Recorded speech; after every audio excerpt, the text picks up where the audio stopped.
Hi. My question was, how do you know that God is real? I think that if you look at everything, there has to be a creator.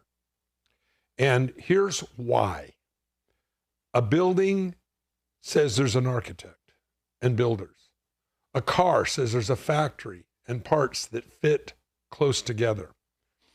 When you really look at the impossibility of evolution, and it is totally impossible. Now you say, well, how can you say that? Well, interestingly enough, in the book of Proverbs, the Bible says, the eye and the ear, God made both of them. These are two anomalies in the whole evolutionary idea that they can't explain. Because you would have to have an eye form at the exact same time that you'd have tear ducts, an eyelid, optic nerve, receptors in the brain to be interpreted what it is. This could not happen over a period of time. It had to be created at the same time. Same as it is for the ear. And then when you look at DNA, and we find that when there is mating of, as an example, a donkey and a horse, you get a mule, it's sterile. It doesn't reproduce. The DNA locks it out. And so when we really look at all the ingredients, then you look at the preciseness of the earth in its relative in its proximity to the sun. If it was any closer, we'd burn up. If it was any farther away, we'd freeze up. Has to be a creator. And to deny that, the Bible says only the fool has said in his heart, there is no God. Why? Because you can't deny the obvious facts. The Bible says his invisible attributes are clearly seen. And so when I look at these different ideas, now they say, well, no, over a process of billions of years, we evolved. No, hold it just a minute. This is where they're lying to us. Because if you go back, they've been measuring the diameter of the sun since 1850. Now, one of the things I do have respect for is science. I don't have any respect for evolution because it's not science. It's a faith built on nothing. But if we go to, as an example, the laws of thermodynamics, as an example, the law of diminishing return. You light a candle, you come back in an hour, the candle is smaller. I believe that, again, when we look at that, they've been measuring the diameter of the sun since 1850. They know how much it shrinks every year.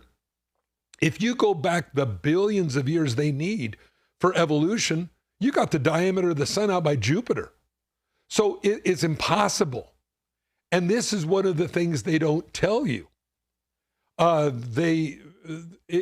These are all evidences that they deliberately don't want to tell people because it wrecks their whole evolutionary ideas.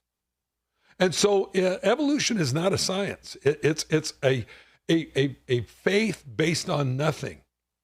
So if you can buy into evolution, I can only tell you that it's so much better to believe that God created everything just as it says in the book of Genesis. I had a person one time ask me, Gary, they said, you mean to tell me you base your life on everything the Bible says?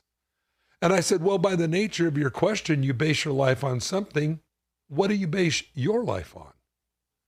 And all of a sudden, this idea that a person is kooky because they believe in the Bible changes because they base their life on, the latest movie from Hollywood, man, or, the latest trendy Gucci thing that's out there. And all of a sudden now it all falls apart. But we have a bigger problem than that. And that's called our conscience. And it's also called sin. And when we sin, we know we violated something. You'll find this is one of the reasons why people get loaded, stoned, drink, get drunk. They're trying to escape because there's something in them that says this isn't right. And this is why I believe, again, when the Bible says, you marvel not, Jesus said, you must be born again. And being born again means that we ask the Spirit of God to come and live within us. And so, Gary, what I can tell you is this, that you really have to experience God to know God, but you can do that by just simply saying, Lord, I believe Jesus died on the cross for me. Come in my life. And you'll see, Gary, God work in your life a new way. Wow. There's so much evidence to our faith as Christians, to the existence of God, to Jesus resurrected from the dead. I actually read a lot of books. Let me just say, there's no problem with questioning. God's given us a mind, critical thinking. I was once on a plane with an attorney, and he said, I said, what's your background? He goes, so your faith. He goes, well, I'm an atheist. And I said, well, I happen to be a Christian. I said, let's just, for the sake of argument, pretend that there was a God who just told us that we had to just have total blind faith and just turn off our brains and not think. I said, he'd be a really, really cold God, would he? Really cruel God, especially for people like you and me. He goes, yeah, he would. I said, well, I agree with you. And the God I know is not like that.